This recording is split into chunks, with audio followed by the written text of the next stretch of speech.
ভালোই। তাই সন্ধ্যায় যদি একটা বড় করে মিছিল বের করেন আর একটুকে বাড়বে আর ভালো হইব। আমি তো চিন্তা করতেছি আরেকটা রে। আরে চাচা, কি নিয়ে এত চিন্তা করতেছেন? আরে ওইটা তো সমস্যা না, একটা দোকান দিতে হইব। দোকানে একটা লোক রাখা লাগবো আর যত চা বিড়ি সিগারেট পাওয়া যায় সব বেচা লাগবো। ওই যে ফ্রিতে যে বেচার একটা আছে ওইটা, ওই গ্রামের মানুষের মাগনা মাগনি চা পান বিড়ি সিগারেট যা যা খাওয়ানো লাগে ওই ব্যাপারটা। হরে ওইটার জন্যই তো কইতাছি এতক্ষণ ধরে।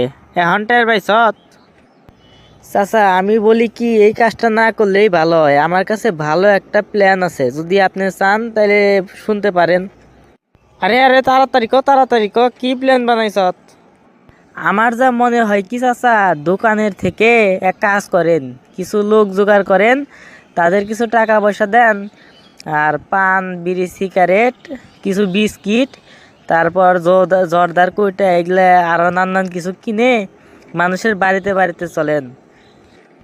তা না হয় বুঝলাম, কিন্তু এগুলা নিয়ে বাড়িত যায় কি কম রে? আরে চাচা মেয়ে, এইসব নিয়ে আপনার কিছু দরকার নাই। আপনি মানুষের ঘরের ভিতর ডাক দিবেন আর সবার কাছে দোয়া চাইবেন। যদি বাচ্চা থাকে তাহলে তারা তো একটা করে বিস্কুট দিবেন, আশা করি আপনার ভোটার অবশ্যই বাড়বে। আরে তুই তো ভালো বুদ্ধি দিলি রে, এই জিনিসটা তো আগে কখনো খুঁজে পাইনি রে। তোর মাথায় এত বুদ্ধি থাকতে আমারে এখন দিলি এই বুদ্ধিটা? চাচা তাইলে আপনি একটু ভেবে দেখেন আমার বুদ্ধিটা কেমন লাগলো। হ অবশ্যই আমি ভাববো, এটা করলে তো আমার খরচও একটু কম হবে। আচ্ছা ঠিক আছে, তুই তাহলে যা, আমি ভাইবা চিন্তা পরে তোদের জানাই র।